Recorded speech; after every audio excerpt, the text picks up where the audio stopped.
The haunting of apartment 306. It started with a whisper, a faint, almost imperceptible murmur that drifted through the still air of apartment 306.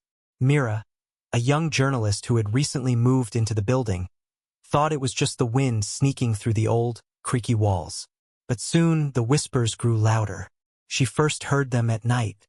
At precisely 3:06 a.m., a low voice called her name from the corner of her bedroom. Mira! The sound was distant yet intimate, like a lover whispering into her ear. She snapped her eyes open, her heart pounding. The room was empty. Brushing it off as a dream, she went back to sleep, only to be awakened again by the same voice. This time, it was accompanied by soft footsteps circling her bed. She dared not move, her breath caught in her throat. The next morning, she convinced herself it was nothing more than the exhaustion of settling into a new place. But the whispers continued, and then came the shadows.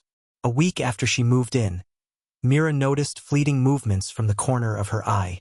Dark figures shifting in the mirrors, reflections that did not belong to her. The fear clawed at her, but she refused to give in. She was a rational person, a journalist. She would find the truth.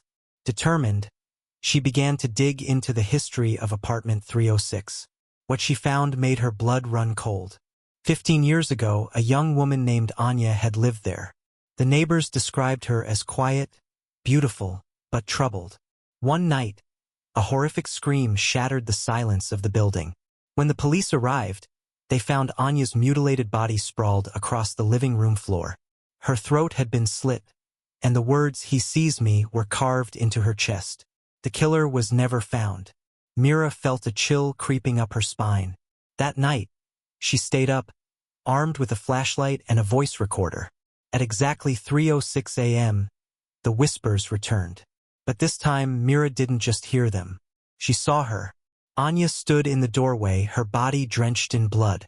Her lifeless eyes locked onto Myra's as she pointed towards the closet. Myra's hands trembled as she forced herself to move. The closet door creaked open, revealing a hidden compartment beneath the floorboards. Inside, she found an old, blood-stained diary. She flipped through the pages with shaking hands. The entries described a stalker, someone who had been watching Anya for months. She wrote of waking up to the feeling of being watched, of hearing whispers in the dark. The last entry read, "He is inside the walls. He is waiting." Mira felt the air shift behind her. A breath, hot and foul, brushed against her ear. She turned, but there was nothing there.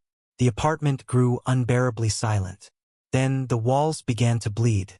Thick, black liquid oozed from the cracks, forming letters on the peeling wallpaper. "He sees me." The air turned frigid. A guttural laugh echoed through the room as invisible hands gripped Myra's throat, lifting her off the ground. She clawed at the unseen force, gasping for air. Her vision blurred, the edges of the world darkening. Just as she felt herself slipping away, the whispers screamed in unison. The grip on her throat released, and she collapsed to the floor, choking and gasping for breath. She didn't waste a second. She grabbed her keys and ran, never looking back. The next morning, she returned with the police, but apartment 306 was empty. The bloodstains, the diary, even the hidden compartment, gone, as if they had never existed.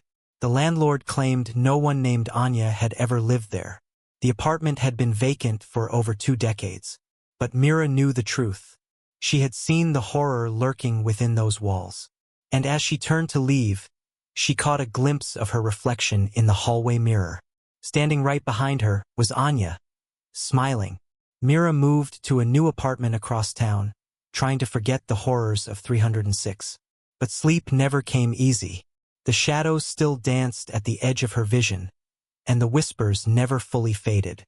One night, exhausted and desperate for peace, she played the recording she had taken that night in 306.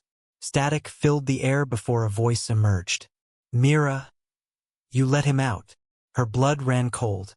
A sudden knock at the door made her jump. She hesitated before peeking through the peephole. The hallway was empty. Another knock, louder this time.